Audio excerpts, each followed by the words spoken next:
how do you go, okay, we're going to buy these excavators, and we're going to take on this amount of debt. We're going to finance these things. Are you just buying stuff outright? Oh, it's a tough question. I have ebbed and flowed between being up to here, like take a big bite and chew like, and I've been like, hey, I don't have enough. I don't have enough finance on equipment. And then it comes a lot down to taxation.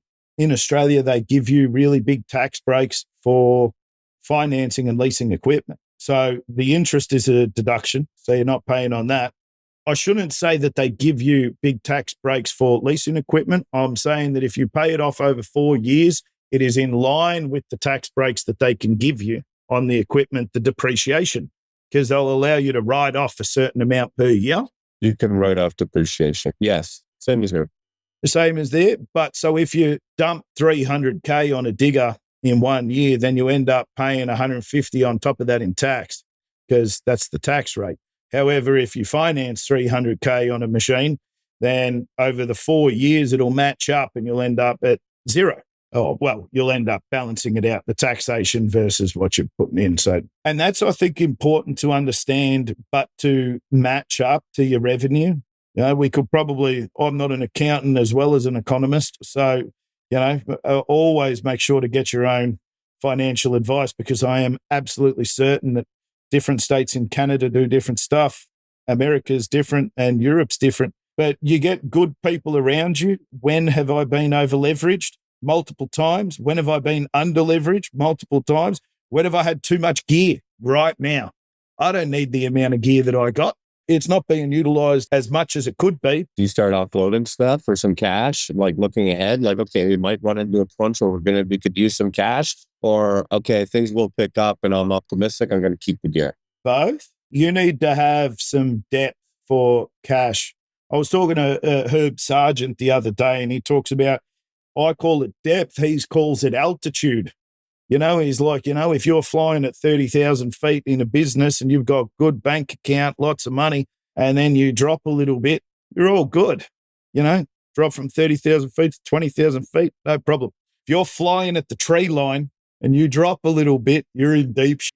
So make sure you give yourself altitude. Make sure you've got depth. Like I've gone over the years to the banks when I've been flying high and said, listen, I need money. And they're like, what do you need money for? You got plenty of money.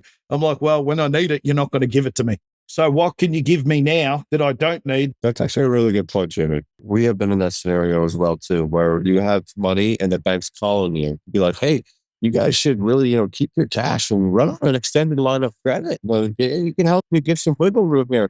But we've also been in the position where you have no cash and you need a line of credit. They're like, we really need to see your receivables up a little bit higher, guys. Well, I don't know about that. It's like, okay. So that actually right there is a great point. I've never heard someone say that. Very good point. When you need it, you'd rather be looking at it than looking for it. That's for sure. I could remember I got a loan for a job. We won a big job and the payment terms were real but, big job. Let's kill it. I think it was close to 1 million ton that we had to truck. I think it was like 700, 800,000 or something over a few years. And so I'm like, right, we got to get this money in. I went to the bank. They gave me a big line of credit. And then it turns out that the job was a slow burn at the start. So we were only trucking sort of 5,000 to 10,000 a week. And then it was ramping up, like this. And in which case I ended up getting the money in, being able to fund it.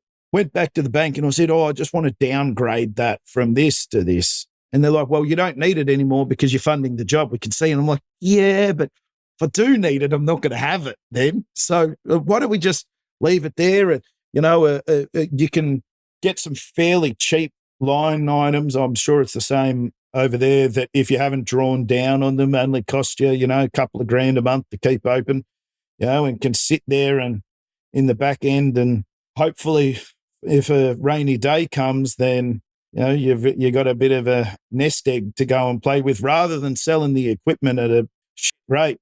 But in saying that, don't have a yard full of diggers either, because then that's stupid as well. Because even if it is, the rate's the rate. If a 20-ton excavator used to be worth 150 grand to sell and now it's 100, guess what? Not like if you hold on to it for 3 months, 6 months or 12 months, you're going to get that 50 back. May as well just offload it and try and use the money somewhere else.